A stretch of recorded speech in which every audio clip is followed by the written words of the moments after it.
Big boss ನಂತರ ಇಬ್ರು ಸೇರಿ ಮಾಡಿರುವಂತಹ 10 ಬೆಸ್ಟ್ ಕೆಲಸಗಳು ಯಾವ್ಯಾವು ಅಂತ.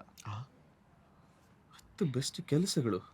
ಅಂದ್ರೆ ಇಬ್ರು ಸೇರಿ ಹಾ, ಮಾಡಿರೋದಾ? ಇಬ್ರು ಒಟ್ಟಿಗೆ ಸೇರಿ ಹ್ಮ್ ಅಥವಾ ಇನ್ ಕೇಸ್ ಇಲ್ಲ ಅಂತಂದ್ರೆ ಮಾಡಕ್ಕಾಗಿಲ್ಲ, ಟೈಮ್ ಕನ್ಸಂಪ್ಷನ್ ಇಂದ ಆಗಿಲ್ಲ ಅಂತಂದ್ರೆ ಸಪ್ರೇಟ್ ಆಗಾದ್ರೂ ಹೇಳ್ಬೋದು. ನೀವು 5 ಐ ಥಿಂಕ್ ನಾನ್ ಎಕ್ಸ್ಪೆಕ್ಟ್ ಮಾಡ್ತಾರೆ ಇಬ್ರು ಒಟ್ಟಿಗೆ ಸೇರಿ ಮಾಡಿರುವಂತದ್ದೇ ಓಕೆ, ಬೇಕು ನನಗೆ. ಇಬ್ರು ಒಟ್ಟಿಗೆ ಸೇರಿ ಮಾಡಿರೋದು ಅಂದ್ರೆ ಒಂದಷ್ಟು ಟೆಂಪಲ್ ವಿಸಿಟ್ಸ್ ಮಾಡಿದ್ವಿ. ಒಂದು ಓಕೆ, ಅಂಡ್ ನಾನು ಹೋಗುವಂತ ಒಂದು ಆರ್ಫನೇಜ್ಗೆ ಅವ್ರನ್ನು ಕರ್ಕೊಂಡು ಹೋಗಿದ್ದೆ. ಸೊ ಅಲ್ಲಿ ಒಂದಷ್ಟು ತುಂಬಾ ದಿನ ಸ್ಪೆಂಡ್ ಮಾಡಿದ್ವಿ, ಅವ್ರ ಫಂಕ್ಷನ್ಸ್ಗೆಲ್ಲ ಹೋಗಿದ್ವಿ. ನಾನು ತುಂಬಾ ಅಸೋಸಿಯೇಟ್ ಆಗಿದ್ದೀನಿ, ಸೊ ಅವ್ರನ್ನು ಕರ್ಕೊಂಡು ಹೋಗಿ ಅವ್ರ ಕೈಲೂ ಎಲ್ಲ ಪರಿಚಯ ಮಾಡಿಸ್ದೆ. ಆ್ಯಂಡ್ ಇನ್ನೊಂದೇನಂದ್ರೆ ಒಂದು ಬ್ಯೂಟಿಫುಲ್ ಆಗಿರುವಂಥ ಮೈಕ್ರೋ ಸೀರೀಸ್ನ ನಾವು ಮಾಡಿದ್ದೀವಿ. ಇನ್ನೇನು ಕೆಲವು ದಿನಗಳಲ್ಲಿ ಅದು ರಿಲೀಸ್ ಆಗುತ್ತೆ. ಆ್ಯಂಡ್ ಸಣ್ಣ ಪುಟ್ಟದೆಲ್ಲ ಹೇಳ್ಕೊಳಕ್ಕಾಗಲ್ಲ, ಏನೇನೋ ಮಾಡಿದ್ದು ಅವೆಲ್ಲ. ಹಾ, ಹೌದು. ಚಿಕ್ಕದಾಗಿ ಯಾರಿಗೋ ಏನೋ ಸಹಾಯ ಶೂಟಿಂಗ್ ಟೈಮಲ್ಲಿ ನಾನು ಇವ್ರ ಬಗ್ಗೆ ಹೇಳ್ತೀನಿ. ಅಂದ್ರೆ ಇಬ್ರು ಇದ್ವಿ ಆ ಟೈಮಲ್ಲಿ, ಬಟ್ ಮಾಡಿದ್ದು ಇವರು.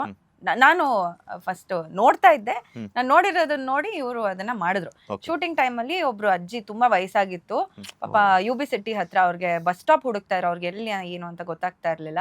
ಆಮೇಲೆ ಇವರೇ ಆಟೋ ಕರ್ಸಿ ಆಟೋದವ್ರಿಗೆ ದುಡ್ಡು ಕೊಟ್ಟು ಅವ್ರನ್ನ ಬಸ್ ಸ್ಟಾಪಿಗೆ ಡ್ರಾಪ್ ಮಾಡಿಸಿದ್ರು. That was very thoughtful.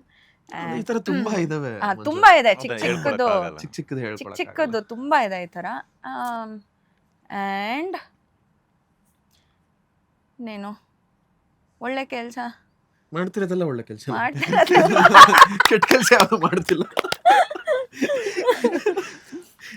Okay, super. And ತೊಂದ್ರೆ ಇಲ್ಲ, ಯಾಕಂದ್ರೆ ನೆನಪಿಸ್ಕೊಳ್ತಾ ಇರ್ಬೇಕು. ಹೌದು, 10 months ಗ್ಯಾಪ್ ಆಗ್ತಾ ಬಂದಿದೆ. ಹೌದು. ಅಂದ್ರೆ ಏನ್ ಗೊತ್ತಾ, ನಾವೆಲ್ಲೋ ಆರ್ಫನೇಜ್ಗೆ ಒಂದಿನ ಬರ್ಡೇ ಕೇಕ್ ಕಟ್ ಮಾಡಕ್ ಹೋಗ್ತೀವಿ, ಅಥವಾ ಒಂದಿನ ಎಲ್ಲೋ ಏನೋ ಮಾಡ್ತೀವಿ. ಅದೆಲ್ಲ ಸಣ್ಣ ಪುಟ್ಟದ್ರಲ್ಲೇ ನಾವು ಮಾಡ್ಕೊಂಡ್ಬೇಕಾಗತ್ತೆ. ಇದೆಲ್ಲ ನಮ್ಮ ಮನಸ್ಥಿತಿ ಮೇಲೆ ಹೋಗುತ್ತೆ. ಸೊ ನಮ್ಗೆ ಯಾವಾಗ ಆಪರ್ಚುನಿಟಿ ಸಿಗುತ್ತೋ ಅವಾಗೆಲ್ಲ ಮಾಡ್ತಾ ಹೋಗ್ಬೇಕು, ಸಣ್ಣದಾಗ್ಲಿ ದೊಡ್ಡದಾಗ್ಲಿ. ಹೌದು, ಹೌದು. ನಾನ್ ನಿಮ್ಮಿಬ್ಬರನ್ನ ಇಷ್ಟೂ ದಿನಗಳ ಕಾಲ ಕರೆದಿದ್ದೇನೆ, ಯಾಕಂದ್ರೆ ನನಗೆ ನಿಮ್ಮ 2-3 ಫ್ಯಾನ್ ಪೇಜಸ್ ಕಡೆಯಿಂದ ಇಂಟರ್ವ್ಯೂ ಮಾಡಿ ಅಂತ ಹೇಳ್ಬಿಟ್ಟು ಇದ್ರು. ಹೌದೇನೋ. ನನಗೆ ಎಷ್ಟು ಬರುತ್ತೆ ಅಂತಂದ್ರೆ, ಒಂದು ತ್ರಿಮೋಕ್ಷಿದ್ ಬರುತ್ತೆ, ತ್ರಿಭವ್ಯಾದ್ ಬರುತ್ತೆ, ಐಶಿರ್ ಬರುತ್ತೆ. ಇವಾಗ ನಿಮ್ದು ಮಾಡ್ತಾರ, ನೆಕ್ಸ್ಟ್ ತ್ರಿಮೋಕ್ಷಿದ್ ಕೇಳ್ತಾರ, ತ್ರಿಭವ್ಯಾದ್ ಆಲ್ರೆಡಿ 1-2 ಬಂದಿದೆ. All the best. ಪರ್ಸನಲ್ ಆಗಿ ನಾನ್ ನೋಡ್ತಾ ಇರ್ಬೇಕಾದ್ರೆ ಐಶಿರ್ ಮಾಡಿ ಅದಾದ ನಂತರ ನಿಮ್ಗೆ ಇಬ್ರಿಗೂ ಒಂದ್ಸಲ ಚಿಟ್ ಚಾಟ್ ಮಾಡಿದೆ, ಅದ್ಯಾವ್ದೋ ಒಂದು ಆಡಿಟೋರಿಯಂ, ಅಲ್ಲೂ ಕೂಡ ಸೇಮ್ ಫೌಂಡೇಶನ್ ಕಲ್ಪರಕ್ಷಾ. ಸೊ ಅಲ್ಲೂ ಕೂಡ ಅದನ್ನ ನೋಡ್ಬಿಟ್ಟು ಫುಲ್ ಇಂಟರ್ವ್ಯೂ ಕೊಡಿ, ಒಂದ್ ಸ್ವಲ್ಪ ಟೈಮ್ ಕೊಡಿ, ನಾವು ಅವ್ರ ಬಗ್ಗೆ ತಿಳ್ಕೊಬೇಕು ಅಂತ ಹೇಳ್ಬಿಟ್ಟು ಒಂದಷ್ಟು ಜನ ಮೆಸೇಜ್ ಮಾಡ್ತಿರ್ತಾರೆ. ಸೊ ಬಿಗ್ ಬಾಸ್ ನಂತರ ಸಾಕಷ್ಟು ಫ್ಯಾನ್ಸ್ ಗಳ ಪ್ರೀತಿ ನಿಮ್ಮಿಬ್ಬರಿಗೂ ಸಿಕ್ಕಿದೆ. ಸೊ ಅವರ ಪ್ರೀತಿಗೆ ಏನ್ ಹೇಳ್ತೀರಾ ಅಂತ. Wear blessed. ಅಂಡ್ ಅವರಿಂದ ನಾವು ಅಂತಾನೆ ಹೇಳ್ಬೋದು. ಯಾಕಂದ್ರೆ ಐಶೀರ್ ಅನ್ನೋದು ನಮ್ಗೆ ಬಿಗ್ ಬಾಸ್ ಅಲ್ಲಿ we were very good friends, ಒಬ್ರಿಗೊಬ್ರು ಆಗ್ತಾ ಇದ್ವಿ. ಬಟ್ ಆಚೆ ಬಂದ್ಮೇಲೆ ಅವ್ರ ಫ್ಯಾನ್ ಪೇಜಸ್ ಒಂದು ಕ್ರಿಯೇಟ್ ಮಾಡಿರುವಂತ ಒಂದಷ್ಟು ಪೋಸ್ಟ್ಗಳಿದೆಯಲ್ಲ, ಅದನ್ನ ನೋಡಿ ಇನ್ನಷ್ಟು ನಮ್ಮ ಬಾಂಡ್ ಸ್ಟ್ರಾಂಗ್ ಆಯ್ತು ಅಂತ ಹೇಳಿದ್ರೆ ತಪ್ಪಾಗಲ್ಲ. ನಿಜವಾಗ್ಲೂ ಹೇಳ್ತೀನಿ, ಅಷ್ಟೊಂದು ಅಭಿಮಾನ. ಅಂದ್ರೆ ಬಿಗ್ ಬಾಸ್ ಇಂದ ಆಚೆ ಬಂದ್ಮೇಲೆ ಅವ್ರ ಕೆಲ್ಸದಲ್ಲಿ ಅವ್ರು ಬಿಸಿ ಆದ್ರು, ನನ್ ಕೆಲ್ಸದಲ್ಲಿ ನಾನು ಬಿಸಿ ಆದೆ. ಬಟ್ ಅವ್ರ ಪೋಸ್ಟ್ಗಳನ್ನೆಲ್ಲ ನೋಡಿ, ಹೌದಲ್ವಾ ಶಿಶಿರ್ ಇಷ್ಟು ಚೆನ್ನಾಗಿ ನೋಡ್ಕೊಂತಾ ಇದ್ದ ನನ್ನ ಬಿಗ್ ಬಾಸ್ ಅಲ್ಲಿ, ಇವಾಗ ನಾನು ಬಿಸಿ ಆಗ್ಬಿಟ್ರೆ ಹೇಗಪ್ಪ, ಅಟ್ಲೀಸ್ಟ್ ಒಂದ್ಸಲನಾದ್ರೂ ಮೀಟ್ ಮಾಡ್ಬೇಕು, ಈ ತರದೊಂದು ಅನ್ಸಿದೆ, ನನಗಂತೂ ಅನ್ಸಿದೆ. What about you? ಖಂಡಿತ ಅನ್ಸಿದೆ. ಸೊ ಈ ತರ ಫ್ಯಾನ್ ಪೇಜಸ್ ನಮಗೋಸ್ಕರ ಟೈಮ್ ಕೊಟ್ಟು ಆ ಪೋಸ್ಟ್ನೆಲ್ಲ ಎಡಿಟ್ ಮಾಡಿ, ನಾವು ಅನ್ಕೊಂಡಿರಕ್ಕೂ ಸಾಧ್ಯ ಇಲ್ಲ, ಅಷ್ಟು ಚೆನ್ನಾಗಿ ಎಡಿಟ್ ಮಾಡ್ತಾರೆ, ಬ್ಯೂಟಿಫುಲ್ ಆಗಿ.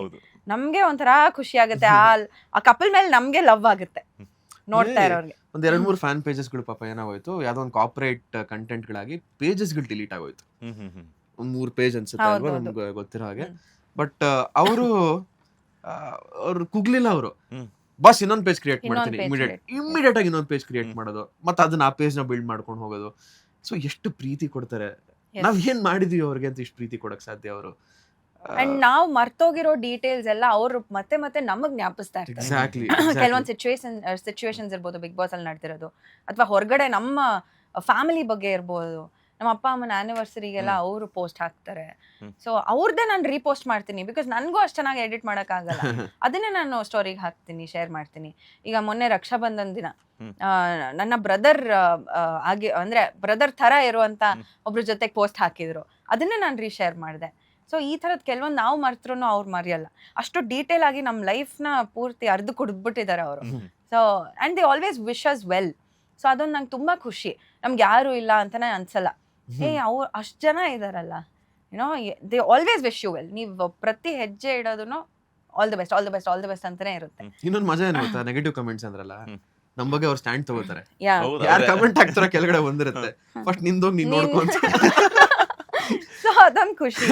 ಸೊ ಇವೆಲ್ಲ ಅಂಡ್ ಸಪರೇಟ್ ಫ್ಯಾನ್ ಪೇಜಸ್, ಐಶೂರ್ ಬಿಟ್ಟು ಸಪರೇಟ್ ಫ್ಯಾನ್ ಪೇಜಸ್. ಈಗ ಐಶು ಫ್ಯಾನ್ ಪೇಜಸ್ ನನ್ ಪೋಸ್ಟ್ ಹಾಕ್ತಾರೆ, ನನ್ ಫ್ಯಾನ್ ಪೇಜಸ್ ಐಶು ಪೋಸ್ಟ್ ಹಾಕ್ತಾರೆ. ಸೊ ಇವರೆಲ್ಲ ಒಂದು ಫ್ಯಾಮಿಲಿ ಮಾಡ್ಕೊಂಡು ಒಂದು ಗ್ರೂಪ್ ಕ್ರಿಯೇಟ್ ಮಾಡ್ಕೊಂಡಿರ್ತಾರೆ, ಚಾಟ್ ಮಾಡ್ತಾರೆ ಸಂಜೆ. ಅದ್ ನೋಡೋದೇ ಮಜಾ ನನ್ಗೆ. ಆ ಗ್ರೂಪ್ ಅಲ್ಲಿ ತಿಂಡಿ ಆಯ್ತಾ, ಕಾಫಿ ಆಯ್ತಾ, ನಿಮ್ ಎಕ್ಸಾಮ್ ಹೆಂಗ್ ನಡೀತು, ನಾಳೆ ಆಲ್ ದ ಬೆಸ್ಟ್ ನಿಮ್ ಎಕ್ಸಾಮ್ಸ್ಗೆ. ಅವರೇ ಒಂದು ಫ್ಯಾಮಿಲಿ ತರ ಆಗೋಗಿದ್ದಾರೆ. ನಾನು ಯಾವಾಗ್ಲೂ ನೋಡ್ತಿರ್ತೀನಿ, ಅವ್ರಿಗೆ ಗೊತ್ತಿಲ್ಲ, ನಾನು ಚಾಟ್ಸ್ ಪೂರ್ತಿ ಅಬ್ಸರ್ವ್ ಮಾಡ್ತಿರೋ ಅವ್ರು ಏನೇನ್ ಮಾತಾಡ್ತಾರೆ. ಅಂಡ್ ಇನ್ನೊಂದೇನಂದ್ರೆ ಎಷ್ಟು ಅಬ್ಸರ್ವ್ ಮಾಡ್ತಾರೆ ಅಂದ್ರೆ, ಯೂಟ್ಯೂಬ್ ನಮ್ದು ಬ್ಲಾಗ್ಸ್ ಆಗಿರ್ಬೋದು, ಪೋಸ್ಟ್ ಆಗಿರ್ಬೋದು, ಯಾವತ್ತೋ ಒಂದು ಹಿಂದಿನ ತಿಂಗಳು ಅವ್ರು ಯಾವ್ದೋ ಒಂದು ಹ್ಯಾಟ್ ಹಾಕೊಂಡಿರ್ತಾರೆ. ಅದೇ ಹ್ಯಾಟ್ ನಾನು ಇವತ್ತೇನಕ್ಕೋ ಹಾಕೊಂಡಿರ್ತೀನಿ ಒಂದ್ ತಿಂಗಳಾದ್ಮೇಲೆ. ಇದು ಐಶು ಅವ್ರು ನೋಡಿ ಶಿಶಿರ್ ಅವ್ರ ಹ್ಯಾಟ್ ಹಾಕೊಂಡಿದ್ದಾರೆ, ಶಿಶಿರ್ ನೋಡಿ ಐಶು ಅವ್ರ ಸ್ಪೆಕ್ಸ್ ಹಾಕೊಂಡಿದ್ದಾರೆ. ಈ ತರದೊಂದಷ್ಟು it's very cute. On the whole love you guys. Love you lots ತುಂಬಾ ಆಫ್ ಪ್ರೀತಿ. ಸೊ ನಿಮ್ಮ ಮೇಲೊಂದು 2 ಕ್ಯಾಮ್ರಾ ಮಾಡಿದ್ದಾರೆ. ಲೇಟೆಸ್ಟ್ ಹಾಗೂ ಇಂಟ್ರೆಸ್ಟಿಂಗ್ ಸುದ್ದಿಗಳಿಗಾಗಿ ಬಾಸ್ ಟಿವಿ ಕನ್ನಡ ಚಾನೆಲ್ನ ಸಬ್ಸ್ಕ್ರೈಬ್ ಮಾಡಿ. ಹಾಗೆಯೇ ಬೆಲ್ ಐಕಾನ್ ಪ್ರೆಸ್ ಮಾಡಿ. ಇದರ ಜೊತೆಗೆ ಫೇಸ್ಬುಕ್, ಇನ್ಸ್ಟಾಗ್ರಾಮ್, ಎಕ್ಸ್ನಲ್ಲೂ ಮಿಸ್ ಮಾಡದೆ ಫಾಲೋ ಮಾಡಿ.